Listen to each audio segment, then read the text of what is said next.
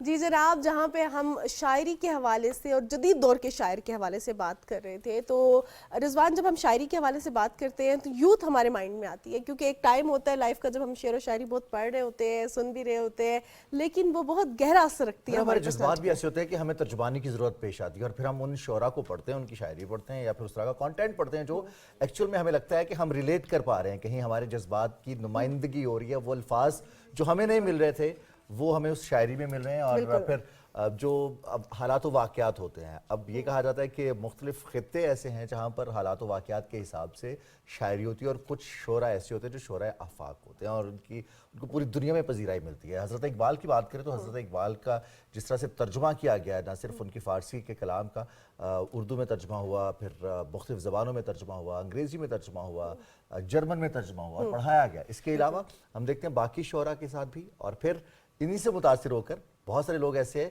جن کو یہ محسوس ہوتا ہے کہ شاید اب لٹریچر کو یا پھر شاعری کو, ادب کو اس طرح سے اہمیت نہیں دی جا رہی. چیلنجز ہیں, رکاوٹیں ہیں, مشکلات ہیں, تو انہیں کام کرنا چاہیے اس حوالے سے تاکہ اس فیلڈ کو بچایا جا سکے اور جو نوجوان ہیں جن کی جذبات کی ترجمانی ہوتی ہے وہ محروم نہ ہوں. بالکل جناب. اور جہاں ہم شاعری کی اور آرٹ کے حوالے سے بات کرتے ہیں اس کو کہتے ہیں کہ یہ باؤنڈریز کی محتاج نہیں ہوتی. یہ ایسا نہیں ہے کہ اگر آپ اپنے ملک کے شاعر کو پڑھیں تو تبھی آپ فیل کر سکیں, آپ ریلیٹ کر سکیں, بلکہ آپ کسی بھی ملک کی شاعری کو پڑھیں, کسی بھی ملک کے شاعر کو پڑھیں, ان کے رائٹ اپس پڑھیں, ان کا آرٹ دیکھیں تو ہم اس کو ریلیٹ کر سکتے ہیں. تو آج بھی ذرا ہم باؤنڈریز کراس کرتے ہیں رضوان, اور رخ کرتے ہیں ذرا امریکن شاعر کا جو آج ہمارے درمیان موجود ہے. فن کی کوئی سرحد نہیں ہوتی. بالکل جناب, فن کی کوئی سرحد نہیں ہوتی. اور آج ہمارے ساتھ پروگرام میں مائیکل سریلی موجود ہے جو کہ فاؤنڈر ہے national youth poet laureate programme کے, اور ان کا 20 سال سے زائد کا ایکسپیرینس ہے آرٹ اور شاعری اور کلچر کے حوالے سے, لیکن دیکھنے میں وہ لگتے نہیں ہیں. اس کے ساتھ ساتھ ہمارے درمیان آج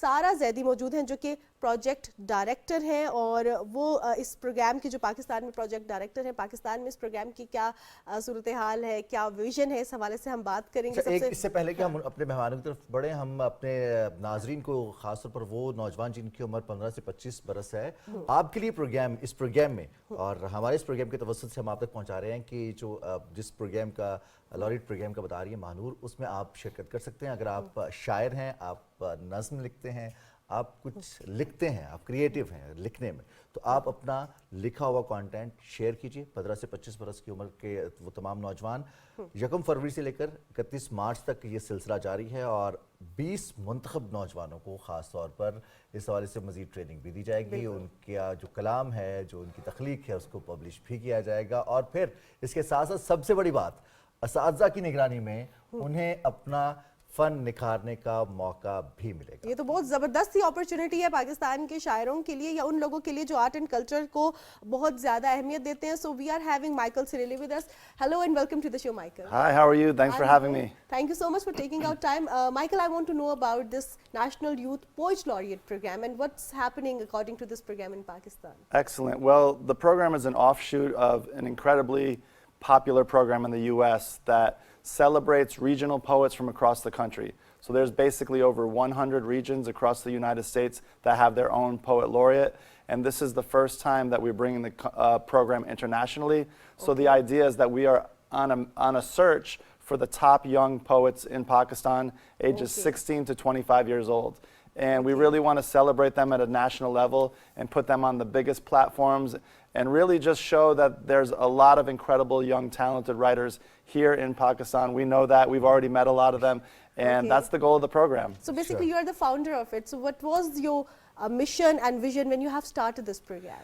The vision was really to show that we already understood that a lot of young writers had things to say that were important, and that they could be on the same level as our established poets that maybe teach in universities and are very well published poets.